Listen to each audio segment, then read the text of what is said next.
Falcon's Rest is a bar and grill on Old Route 7.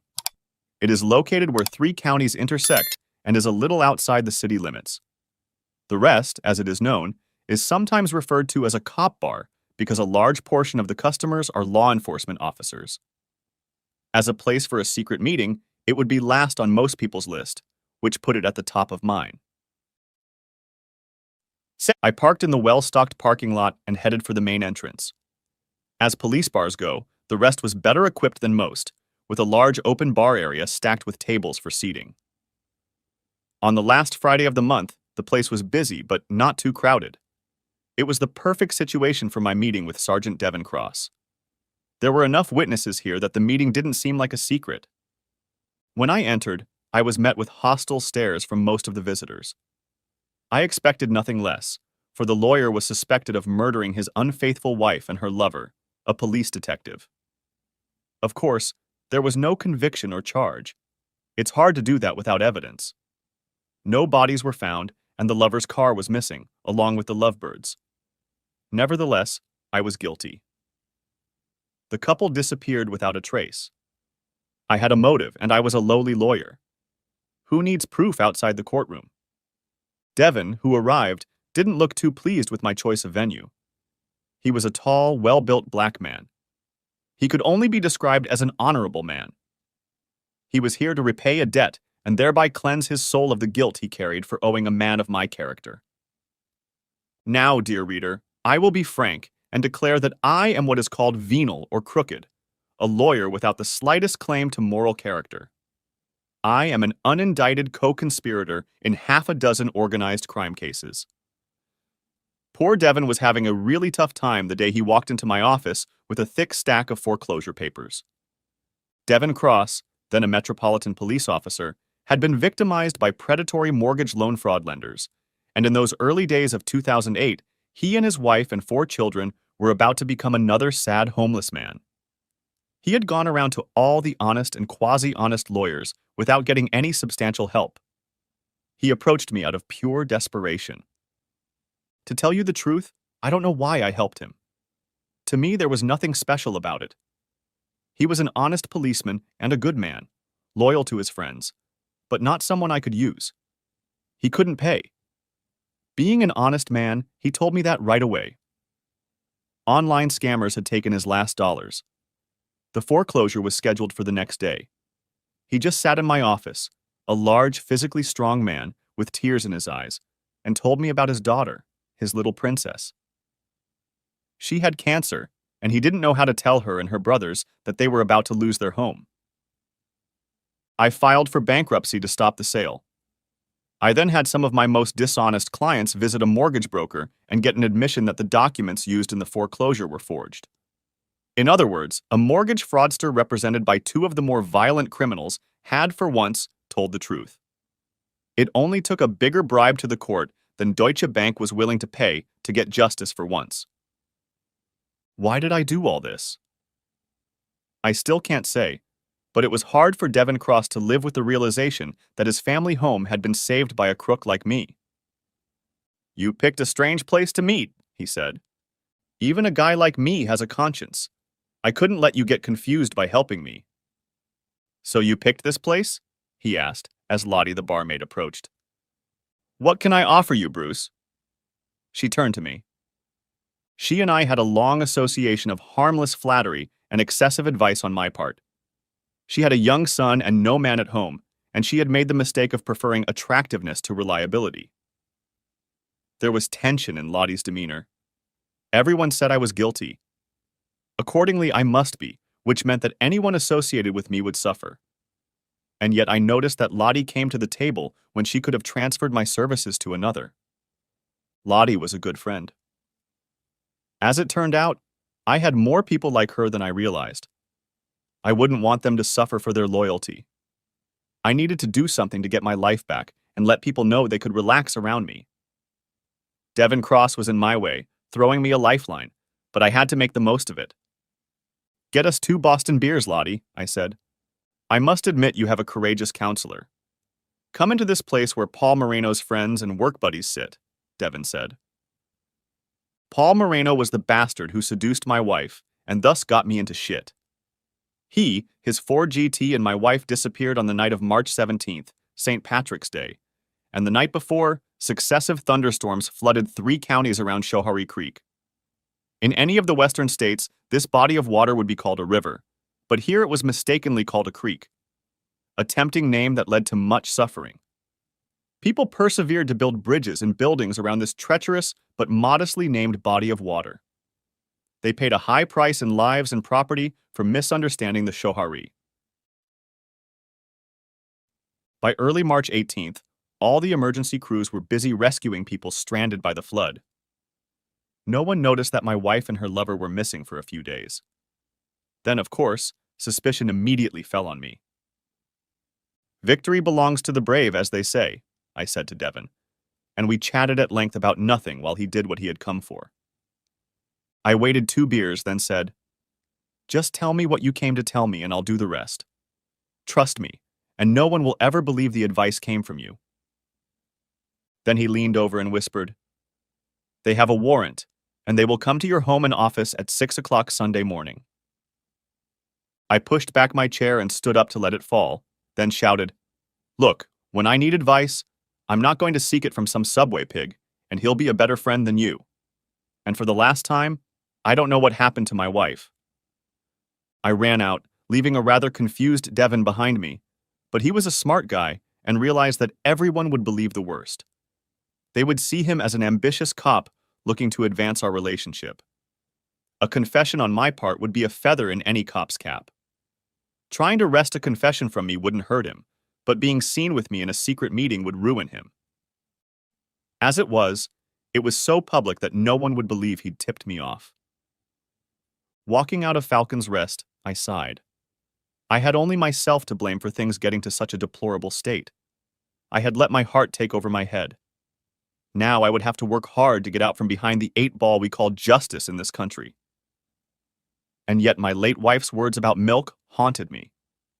They were a swarm of killer bees stinging my heart until all the blood drained out. 1st of October from the diary of Elaine Gray, Mrs. Bruce Gray. I saw him again today. He is very tall and handsome, with wavy black hair. Jenny says she knows him. In fact, she slept with him. He's a police officer, which means he's following me for something to do with Bruce. It's hard to believe that someone as ordinary as Bruce could make others so suspicious, but it probably has to do with the fact that he is an attorney for such high-profile criminals. After all, the people he deals with are far more interesting than poor Bruce. Don't get me wrong, I love him dearly. He's such a teddy bear. The kind of person you feel safe with. Why people think he's dangerous, I'll never know. Jenny says the cop chasing me is a real stud, very rich. His name is Paul Marino. Jenny has been dating him for the last 6 months.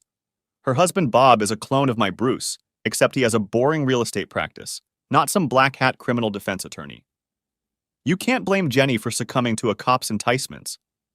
After all, the temptation is so great. After 7 years of marriage and 2 kids, she's looking for a little thrill, or so she says. I, on the other hand, after 15 years of marriage with a 14-year-old daughter, am ready for a rocking chair on the back porch. Women like me just don't attract the attention of young studs. It makes me feel so old. October 15th. Bruce is away again. I swear that man is traveling out of town more and more often. If it were anyone else, I'd suspect infidelity, but this man is as faithful as a spaniel. He joined a gym today. Jenny was the one who pushed me into it. She's into fitness and needed a partner. I'm not in such bad shape, not like Bruce who suffers from middle age, but Jenny needed a partner and I could use the physical toning. I've increased my morning jog from 1 to 2 miles, but I need to work on my stomach and butt. I'm feeling anxiety about emptying my nest. Maybe getting in shape will help. Why did I let my 14-year-old talk me into this boarding school? I swear, Rachel's just like my mother, all feminine ambition. No concern for others. My mom still makes fun of my choice of profession, but I believe that helping others is the highest calling anyone can aspire to. Being a social worker is often frustrating, But on those rare days when you realize you've helped another person change their life, there is no greater reward. On the other hand, Rachel may be trying to get rid of the stigma of Bruce's profession. People say such cruel things. A teenage girl can be very sensitive. It may be better overall if Rachel goes away, but a mother can't help but miss her child. I saw him again today. God, he's so handsome. He was at my gym. What a stud he is. He was wearing such a tight suit. You could see the sculpted outline of his abdominal muscles, but I tried not to look at the bulge in his shorts. It couldn't be just him. Why he keeps following me, I'll never know, but Paul Moreno is definitely getting attention. October 17th. Saw Paul Moreno at the gym again today. He caught my eye, but all he did was hold eye contact until I was forced to avert my eyes. Jenny says he must be interested in me, but I can't figure out why, unless it has something to do with Bruce. I thought about Paul all the time. It was just a harmless fantasy. Nothing wrong with fantasizing, right? November 2nd. I voted today, not that it matters. As I was leaving the polling place, I saw Paul again. He wasn't trying to hide. He hadn't followed me for a while, but in the last few days he had returned. He actually said hello to me. I stopped and spoke to him. "Are you following me again?" I asked. "Well, that's my job and my excuse." "Justification?" "What would you say if I was just following you?" "Why would you do that?" "Have you looked in a mirror lately?" "Stop. I'm the mother of a teenager." Ever heard the term MILF? No, what is it? It's a term for a hot mom like you who turns on all the young guys. Stop it, I'm an old lady. Yes, unfortunately you are an old lady, but not old, just mature. That's when I saw an acquaintance and interrupted the conversation. I couldn't believe he was flirting with me like that. Sure, I've lost 5 pounds since I joined the gym, but still such a young guy was interested in me. It certainly helps to hang in there. At first, I was intimidated by all these young girls with their hard bodies, but finding a personal trainer and continuing to work out is clearly paying off. Bruce has noticed. 24 roses just arrived. When I called and asked why, he said he just wanted to send them to his beautiful wife. What can you say about a man like that? I love him very much. I may flirt with a handsome young man, but I will not betray my loving husband. Next chapter. "Jake," I said as soon as he picked up the phone. "Jesus, do you know what time it is, counselor?" "I've been calling you since about 9. "I've been at work," Jake Trumbull replied. "Well, I've got a new job for you." "Can it wait?" "No, it's urgent." "And what is it?" "I need a complete black binder at my residence and office by Sunday dawn." "This Sunday?" "Yes, this Sunday." "It takes 72 hours and you're giving me 24 at best." "I'm sorry, I just got a message that I need it." "Well, it's going to cost you a lot." "How much?" 35, Jake said. "After all the business I sent you?" "That's my special price. For anyone else, it would be 50. Jake made no mention of the fact that it was unlikely I'd live to send him any more cases. Moreover, at this point, whether I was a business partner or not, I was in no position to bargain. He could charge me any price he wanted, and I would have to pay it. "Fine, but do it," I said. Next chapter, November 9th. I've seen Paul 3 times in the last week. Now he's always smiling and waving. Jenny is having a full-on affair with him. She says he's the best she's ever had in bed. He's 29, 8 years younger than me. Jenny says that with him she feels like it's the first time she's ever been with him. Today, as I was sitting at Starbucks sipping my mocha latte, Paul came over and sat at my table. For a long time he just sat there looking at me, and I studiously ignored him, but finally he broke the silence. "I've been reassigned," he said. "What?" "I'm no longer officially following you." "And what does that mean?" "Well, among other things, it means that my superiors have decided that whatever crimes your husband may have committed, you are not involved in anything illegal," he said. Then he reached across the table to cover my hand with his and said, But it also means that I can now tell you how much I like you. I'd like us to get to know each other better. You know I'm married. What does it mean to get to know me better? He reached out with his other hand and took mine between his. It means you're a beautiful woman married to a man who can't satisfy you. You deserve to experience love the way it should be between a man and a woman. What about Jenny? I heard you and her had something going on. What Jenny and I had was purely recreational. She's not satisfied in her marriage, but I'm looking for something more. Besides, you can't believe any man would choose Jenny over you, he said with a smile. Like I said, I'm married. I've never cheated on my husband. Can he say the same? You've seen my husband. What do you think? I think we both know you deserve better. With those words, I stood up, leaving most of my latte unfinished. I needed to get out of there. This man was having such an effect on me that I was getting uncomfortable. The 1st of December. I hadn't seen Paul since he'd bumped into me at the coffee shop, and I was beginning to dread, and at the same time take comfort in the fact that I might not see him again. I regretted it. His attention was amazing to my ego, and I had to admit that I desired him on a purely physical level. Moreover, I had never been with any man other than my husband. I confess I was curious to know what another man would be like, especially such a rich and skillful lover. After work, I was walking to my car in the DSS parking lot. I was a little late, delayed by paperwork. The parking lot was well lit but empty. As I walked to my car, I got the distinct feeling that someone was watching me. I bent down to open the door, and suddenly he was right next to me. I jumped back frightened. Paul, you almost scared me to death. Are you stalking me now? I'm sorry, he said, fumbling his hand around my waist under my open coat. I just needed to see you. I keep thinking about you. I probably should have been scared, but the truth was that he occupied my thoughts almost constantly. I wanted to see him again. Please, I begged, leave me alone. I can't do this to my husband. In response, he only leaned over and kissed me. Some kind of force passed between us. I need you, he said, more than any woman I have ever known. If it were only on my part, I'd leave you alone, but I can feel your body calling to me.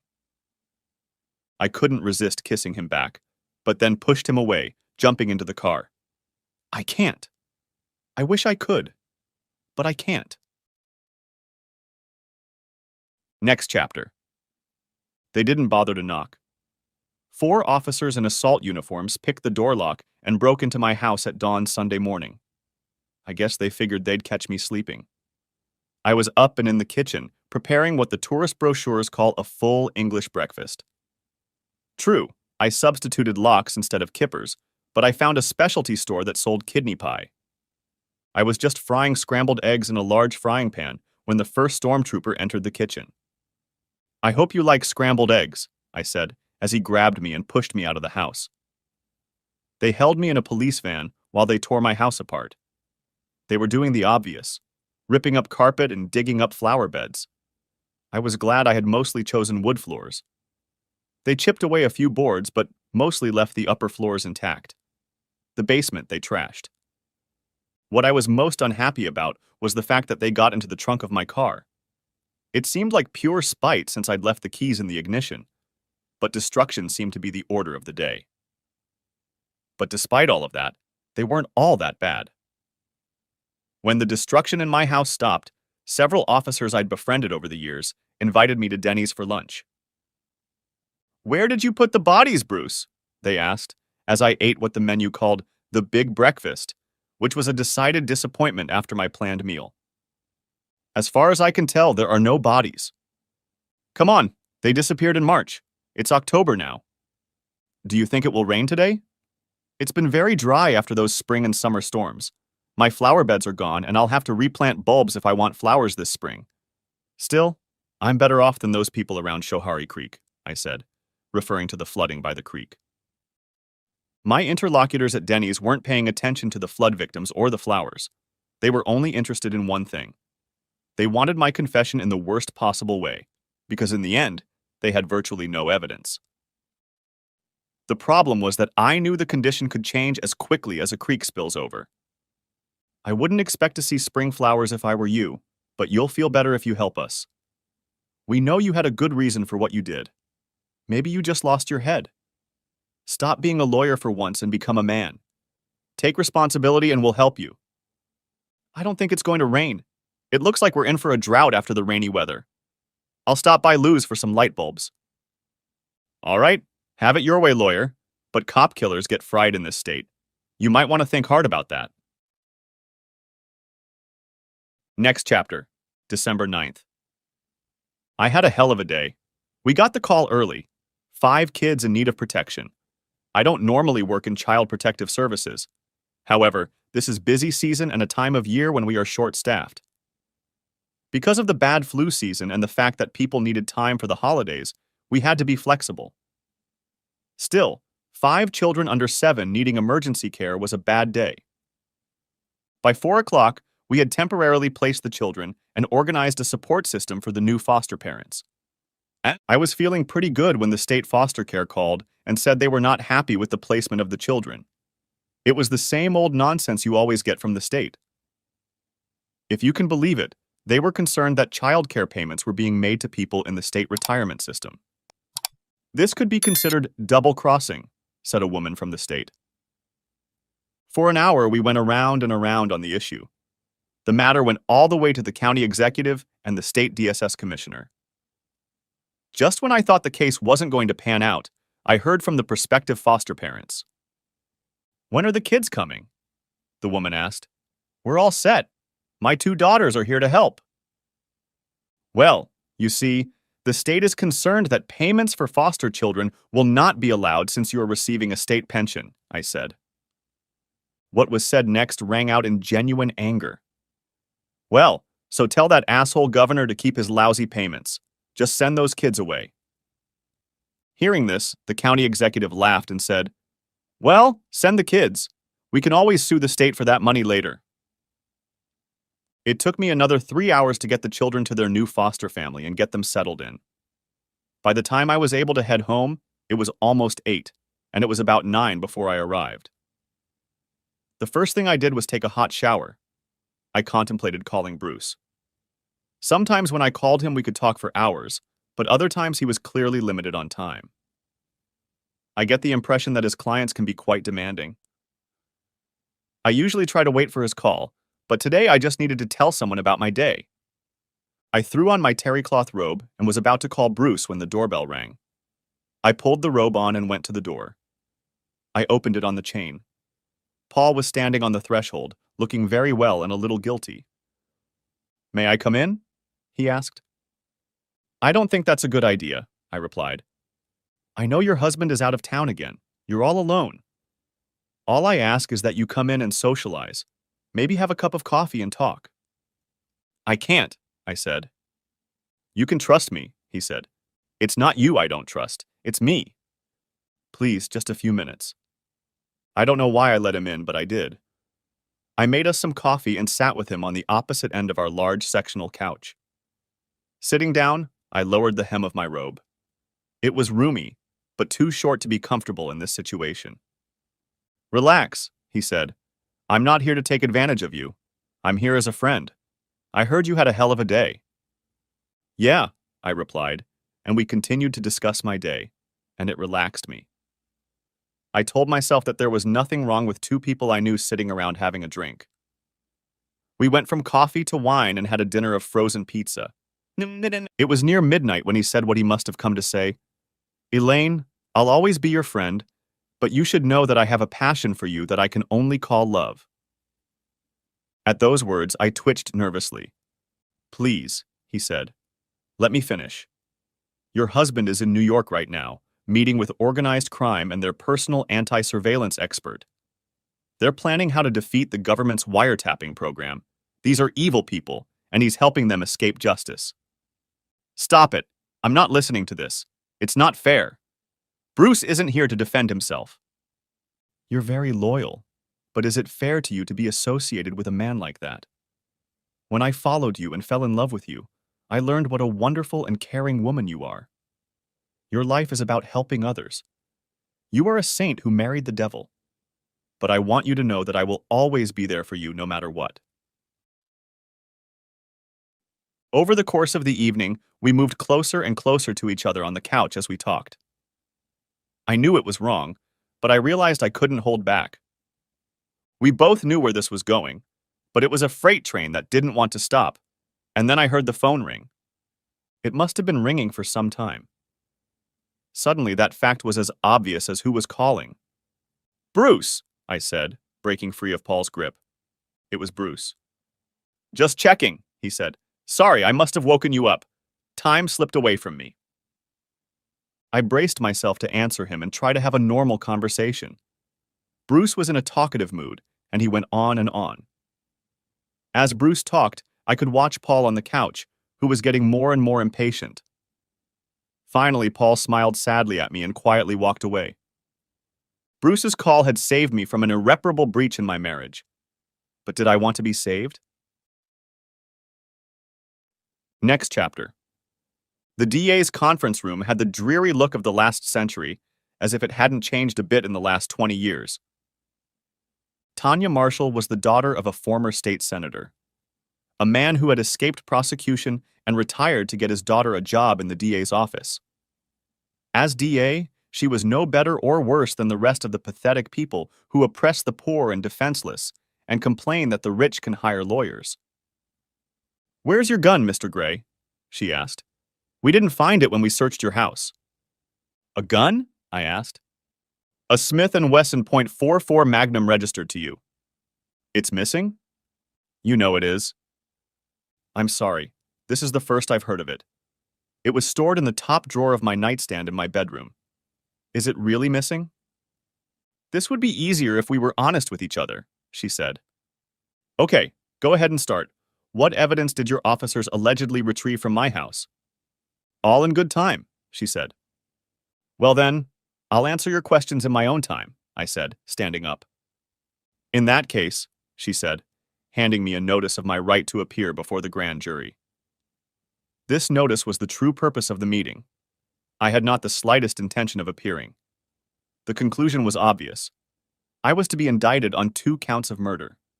Frankly, the DA had no choice. They broke into my wife's desk and seized her diary. They knew the whole sad story of her infidelity. Of course, in the minds of women like Tanya, it read like a love story with a tragic ending. My view was somewhat different. It was a pity about the desk. It was a narrow little desk, a late colonial antique. It had sat in the dealer's display case for almost a year. We were newly married, and our daughter Rachel was just learning to walk. Elaine was in school part-time to get her master's degree in social work. I was a poor, newly minted lawyer, but I loved my wife and knew how much she wanted that desk. Every time we walked past the window, she would stop and stare at that desk. I saved every penny I could find, but when I went to buy it for our anniversary, it was no longer in the window. With bated breath, I walked into the store and asked for the very desk that was in the window. The girl behind the counter looked confused, but when she asked the manager said it was put in the back of the store. When it was delivered to our little apartment, Elaine was beyond thrilled. Over the years, I watched her at that table and thought how lucky I was to have her as my wife. Love is a funny thing. I decided it was all about those little moments. My wife's joy over the little antique desk, my daughter's first steps, moving into our first home, and my wife's pride in getting her master's degree. If you put all these moments together, you get what is called love. They opened the desk drawers and found the journal. I suppose I could have left the drawers unlocked, but then they might not have noticed the contents. Locking the drawers gave them significance, and I needed them to retrieve the diary. Still, destroying the desk hurt. Maybe it made me realize that Elaine was truly lost to me.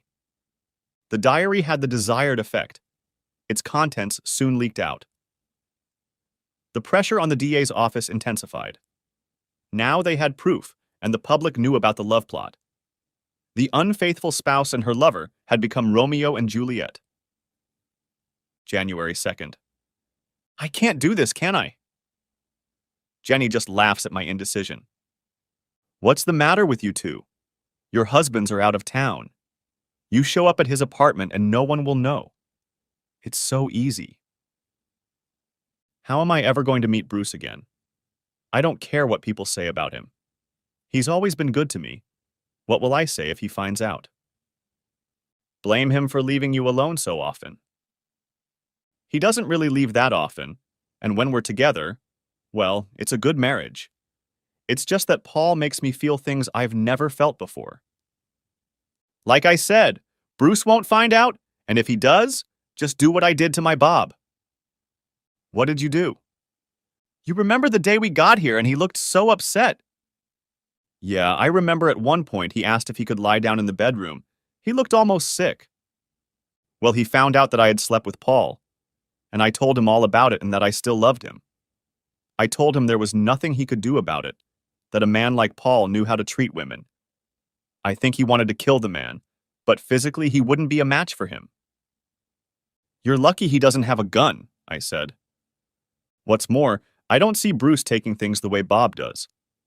Somehow I think Bruce would do something about it, but Jenny assured me I was wrong. We discussed how much Bruce loves me and needs to realize how Bob did.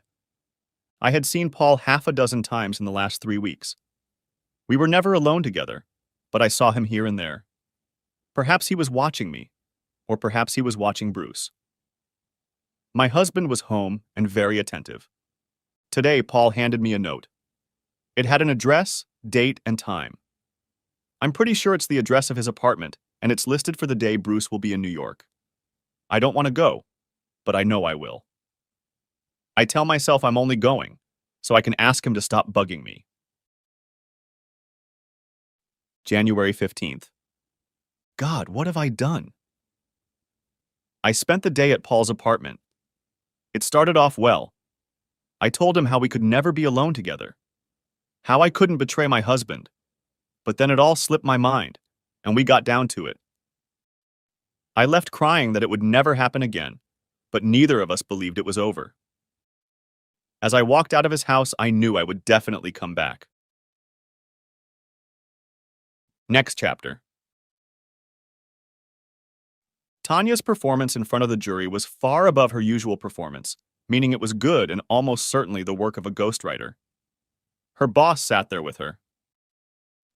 District Attorney Silva Marks wasn't about to let a subordinate get all the glory, but she wasn't stupid enough to take the job herself. I represented myself. Presiding Judge Bascom warned me that a lawyer who represents himself has a fool as a client. I replied that it was better than having a fool as a lawyer. Bascom will do everything he can to see that justice is done, and I am convicted. He would go out of his way to help an unconvincing prosecution, and in his jury instructions, he would turn the concept of reasonable doubt into something more in line with guilty until proven innocent. For my part, my only concern was that someone would notice that I had an ace up my sleeve, and I was waiting for the moment to play it. I had the truth on my side, and they had the romantic story of Romeo and Juliet on theirs. The lovers were a police officer and my social worker wife. The villain in the play was me, whether I was innocent or not. Life isn't fair, and justice is rarely found in the courtroom. Sergeant McVeigh, did you open the trunk of the defendant's car? Asked Tanya of her first witness. Yes, the car immediately aroused my suspicions. It was an old brown Toyota Camry. It's not the kind of car you expect to see from an expensive lawyer, but it's very unremarkable and has a large trunk volume. I see, Tanya said, looking at the jury with a smile that spoke volumes. You see how cunning the defendant is. What, if anything, did you find in the trunk? Asked Tanya. It looks like it was recently cleaned, but we were able to find hair and fibers that matched Officer Paul Marino and Elaine Gray. So their bodies could have been placed in the trunk? Objection. The question requires speculation, I said. No, the witness is an expert, and his opinion is simply being asked. Question overruled. The witness may answer, said Judge Bascom. And so the case went. Sergeant McVeigh was happy to explain to the jury how, in his opinion, I transported and disposed of the bodies of my wife and her lover. On cross-examination, I asked, Sergeant, if the bodies were transported in the Camry, what happened to the bright blue Ford Mustang Shelby 500 GT? I don't know what you mean. Paul Moreno's car, his mobile stallion, it's nowhere to be found. Of course I don't know about that, McVeigh replied. But you do know his car is missing, and that car is unremarkable, I said more to the jury than to McVeigh. Yes, Paul's car is missing. Let's go back to the Camry. You cracked the door, but tell me why you didn't use the keys in the ignition. Perhaps we didn't notice them. Indeed, but didn't you use them to open the trunk? McVeigh looked stunned for a second, but before he could answer anything, Tanya was already on her feet, objecting. The question is debatable and assumes facts not supported by evidence. She was supported, of course. There was no point in giving facts. Along with senior investigator Kim Eng, she followed McVeigh to the podium. He told a story about pulling up the carpet in the basement and discovering traces of blood underneath. Could you identify this blood by type or DNA? Tanya asked solemnly. No, it was too decomposed. There was a strong odor of bleach in the basement, which is why I suspected we would find traces of blood. Bleach is often used to remove bloodstains. I only had a few questions. Investigator Eng, the basement was the home laundry room, wasn't it? Yes? You expected to find bleach in the laundry, didn't you? I couldn't say. I guess it would depend on the personal preference of the person doing the laundry.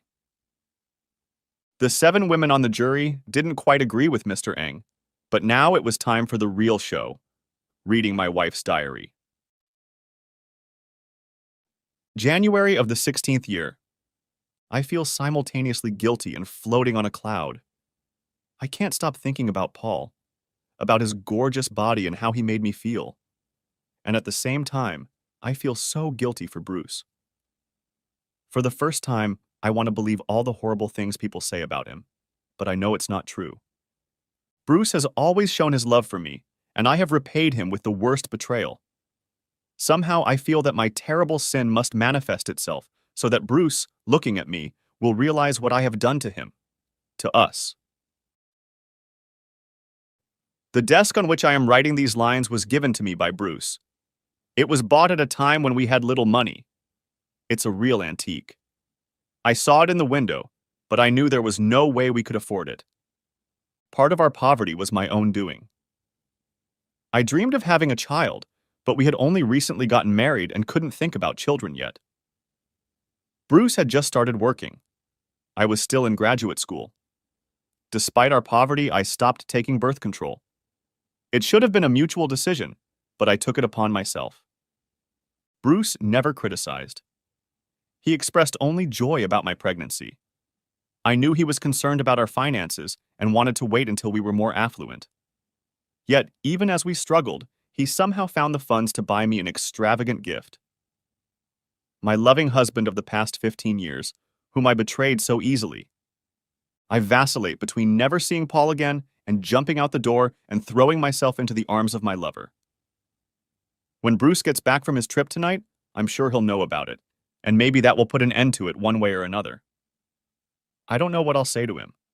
I can't bear to hurt him. January 17th. Nothing happened last night.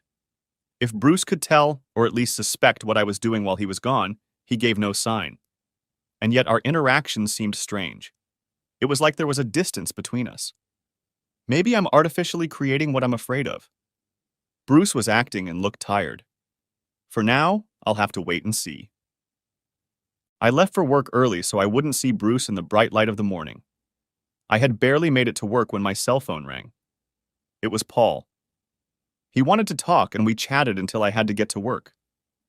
Talking to him somehow lifted my spirits and gave me hope that things would work out.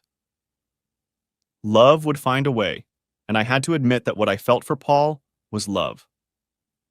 Maybe not as everlasting as what I had with Bruce, but it was something I'd never experienced before. January 19th. I took my time and went to what I said was a long lunch, but actually met Paul at his apartment. He works the 4 to midnight shift.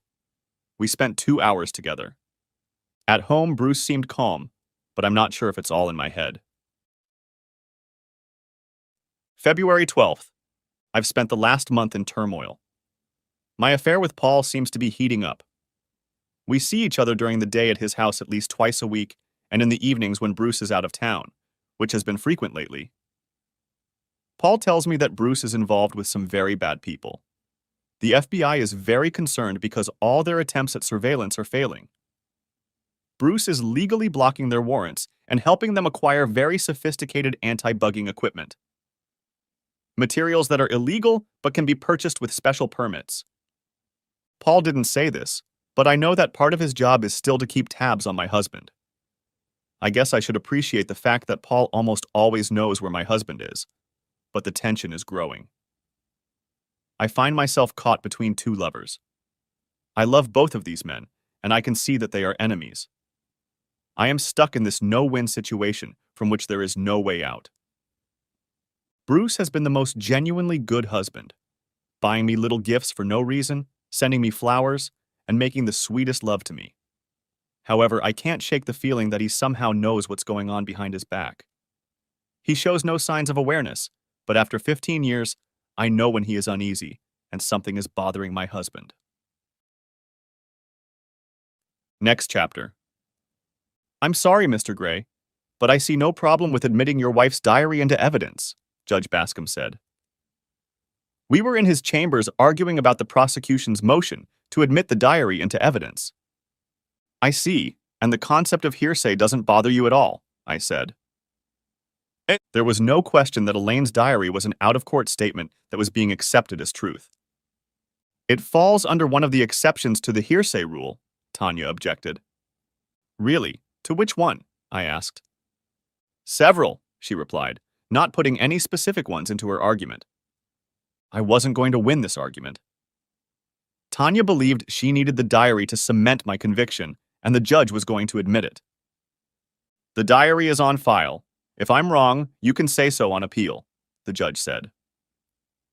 On appeal, the prosecution would argue that the diary's admission of error was harmless. That would be less than correct, but what does it matter?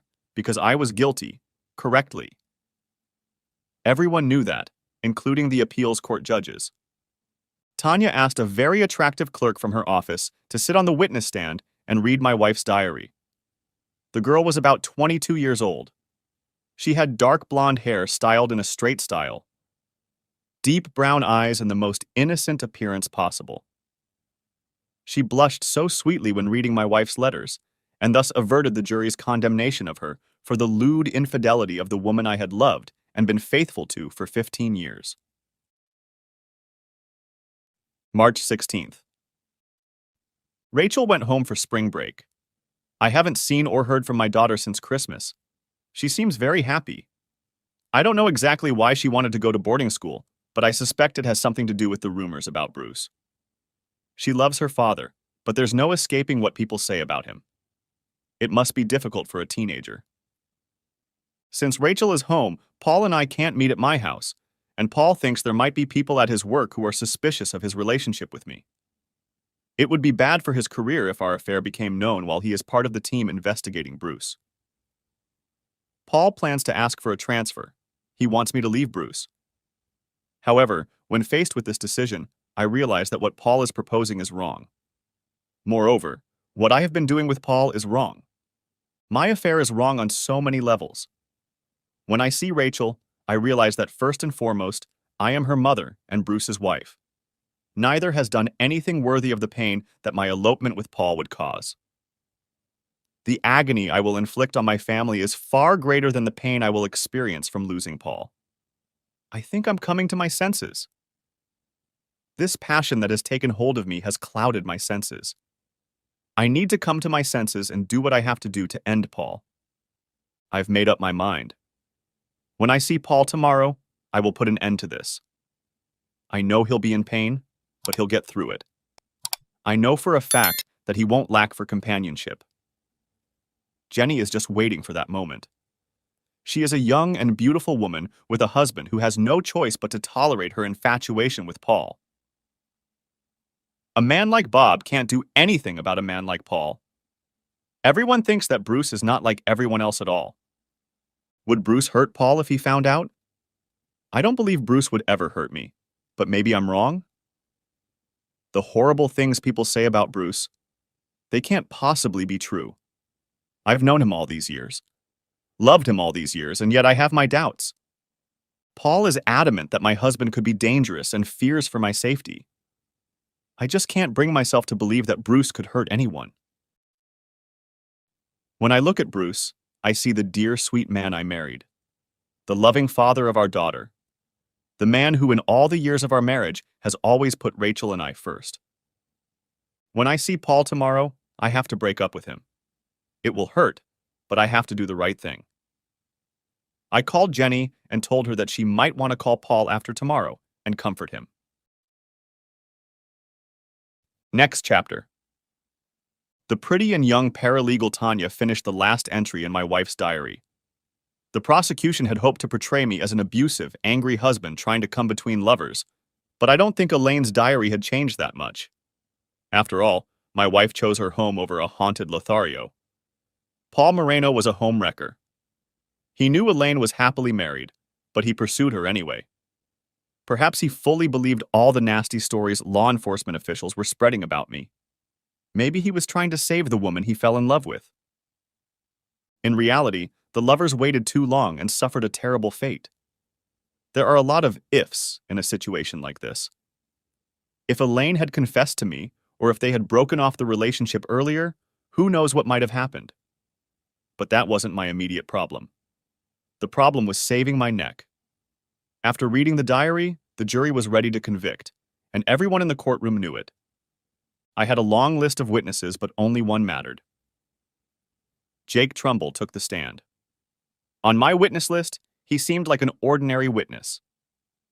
His expert report was 500 pages of some nonsense with a mention of the video on page 439. We started with his credentials: an electrical engineering degree from RIT, Service and Army Intelligence, and then 20 years in the FBI. Not a bad resume. I'd overlooked that after working for the feds, he'd been hired by the very criminal organizations he was pursuing for the government. He'd proved invaluable to me and others in fighting government surveillance. Mr. Trumbull, have you done any work for me in the past? Yes, many times. The last time you worked for me, what did you do? I installed a complete video surveillance system covering your home and office both outside and inside. We call it black cover because it's designed to uncover dirty deeds. What do you mean by dirty deeds? The usual unauthorized entry for the purpose of planting listening devices or planting evidence. And have you discovered any dirty deeds? Yes, my staff and I observed Sergeant McVeigh take the keys to a brown Camry and open the trunk. He then dumped material from a bag into the trunk. A little later, he returned with other officers and broke open the trunk with a crowbar. The officers then proceeded to collect what they called trace samples from the trunk. A shocked muttering sounded from the courtroom. Trumbull was on a roll and offered the videotape he had collected. We admitted it into evidence despite the prosecution's objections. Trumbull went on to talk about the planted blood that investigator Eng discovered. Needless to say, the prosecution's case fell apart. Without forensic evidence, they didn't even have proof that a crime had been committed. All they had was a missing pair of lovers, a missing gun, and a car that no one could find. My daughter Rachel hugged me at the not guilty verdict. She never believed I killed her mother, and that was the main thing. Many others believed I had gotten away with murder. Remarkably, no action was taken against the officers who tried to frame me. They ultimately saved my life by giving the prosecution a case that could have gone to trial. The long, dry summer turned the Schoharie River into a muddy swath. It had also exposed a blue Ford Mustang hidden in the deepest part of the channel. The bodies were still in the car. They must have been crammed into the car's frame even as the flooding creek first carried the car away and then let it sink into the deep, rushing waters. They found Elaine's GPS purse that I had planted in the car along with what was left of my wife's body. She was right. I was more than suspicious. I was collecting evidence of her infidelity. I loved her, and she hurt me deeply. In my mind, Paul Moreno was a snake coming to destroy a good marriage. It broke my heart, but I was planning a divorce, not a murder. However, the police would never have believed it. My wife and her lover were dead. If I was a saint, they would still find me guilty, but I was far from being a saint. Elaine lay beneath her lover.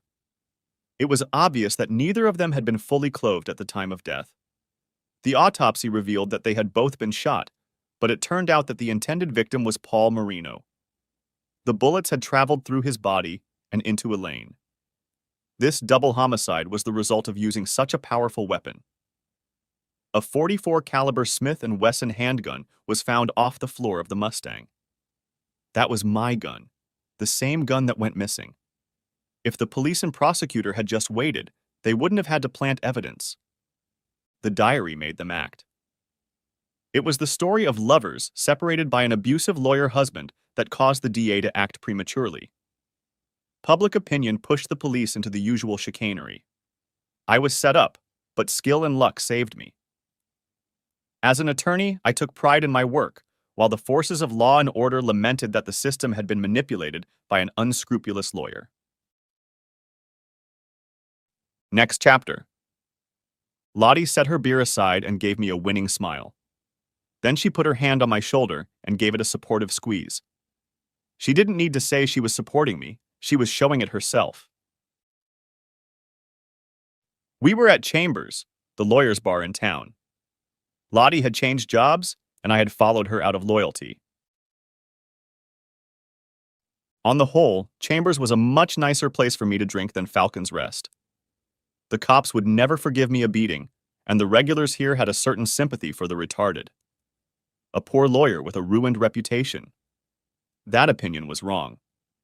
The clients I needed to attract took my acquittal on a charge of which I was so obviously guilty as the ultimate testament to my advocacy skills. As a consequence of the negative publicity, I was forced to raise my hourly rate and hire a pretty young female associate to handle the increased demand. Far from being tainted by this bizarre affair, I began to look like an anti-hero. Poor Tanya, on the other hand, was forced out of the prosecutor's office, becoming a scapegoat. My drinking buddy drank half of his Sam Adams in one gulp. Relax, Bob. There's no need to rush. I don't have a wife back home, and yours isn't worth going back to, I said. Bob frowned slightly. I think he'd finally realized that some women, regardless of their physical attractiveness, weren't worth hitting on, and certainly his Jenny fell into that category. I'm sorry that, he began, but clearly couldn't bring himself to continue. Please, I said. I didn't ask you for an apology. Of course, you must realize that under the circumstances they will not be forthcoming. But I never meant to offend Elaine, he pleaded. Of course you didn't. It was pure accident. A man like you is not familiar with guns. You couldn't have known that bullets would go through Officer Moreno's body and hit the woman he was copulating with, I objected. That was all poor Bob needed. Exactly. He had the seats set up so that they went all the way down like a bed. You couldn't even see who was under it, and I was so upset. I was freaking out after Jenny told me she was seeing him again. Exactly. You were in some kind of a stupor, only vaguely aware of what you were doing. But tell me, did you wipe my gun for fingerprints before you planted it? I asked. Probably, yes. I wasn't thinking straight. I stole it another time, and it was my intention to warn him. It was your gun because I knew you kept it in your bedroom for protection. Elaine gladly let me lie down when I told her I wasn't feeling well. Finding your gun was easy. You didn't hide it. I think a man like you needs that kind of protection. Actually, it was a gift from a client. I put it in the bedroom for Elaine's protection on the nights I wasn't home. He nodded solemnly, and I wondered if he'd caught the irony of the situation. She told me she was going to go out with him again, just like that. Paul's going to need some friendly reassurance, she said. I couldn't just do nothing. I drove to his house to warn him that I wouldn't stand for this. His car wasn't there. I called home, but there was no answer. I'm afraid I drew the wrong conclusion. A reasonable mistake under the circumstances, I interjected. I knew where he was taking his whores in that disgusting car. It had already begun to rain, and it was very dark when I pulled up to the county road leading to the creek. I stopped on the road and walked down to the creek. On a good night, The moon floods the place with light, but the weather was deteriorating. They were on the passenger side, and the driver's side window was partially down. I heard them laughing, and then she moaned in a way that struck me to the core. I didn't realize what I was doing. I fired without thinking, and then the gun seemed to fall out of my hand. Or maybe I dropped it. I didn't find out Elaine was in the car until much later. I'm so sorry. Will you tell the police? He asked with a concerned look. I shrugged. It's not for me to judge you. I'm a lot of things, but I'm not a hypocrite. But I killed your wife, he said. Yes, but only by bad luck. I don't know how the car ended up in the creek. I expected the car to be found right away, but when it wasn't, people started blaming you. Naturally, but with no bodies or weapons, they couldn't prove my guilt. But the GPS I put in my wife's purse told me where it was. I figured the rising water caused the car to first hit a flooded creek and then sink when it filled with water. It was only a matter of time before they found the car, the bodies, or both. Since my gun was missing, I guessed how the lovers died and who would be to blame. I'm sorry about that, and the fact that many still hold you responsible. You must turn me in, said Bob in a low, sad whisper. What can I say? We're not responsible for what people think, and I certainly can't disprove an attractive lie with an unpleasant truth. No, you are perfectly safe from me, I said. Then why did you invite me here? To give you this, I said, pulling a document from my jacket pocket. What is it? He asked. My account, of course. I've arranged one hell of a murder defense. But you made your own defense, he said. And whose fault was that? I spent time and money, and the responsible party should pay. I might add that I did a damn good job. You ought to be satisfied. It's not a bad sum, he said. It was a great defense, I countered. Do you accept American Express? Sure. I think Bob was relieved that I would keep his secret, but as I said, I'm in no position to judge. We live in a society where the presumption of innocence has been replaced by the presumption of guilt. In such an unjust world, a man must live by his wits. Lottie brought me another Boston Lager when Bob left. Are you all right? She asked with genuine concern in her voice. Yes, things are working out for the best after all. The end. Thanks for watching. I hope you enjoyed it. So subscribe to my channel and watch the next video.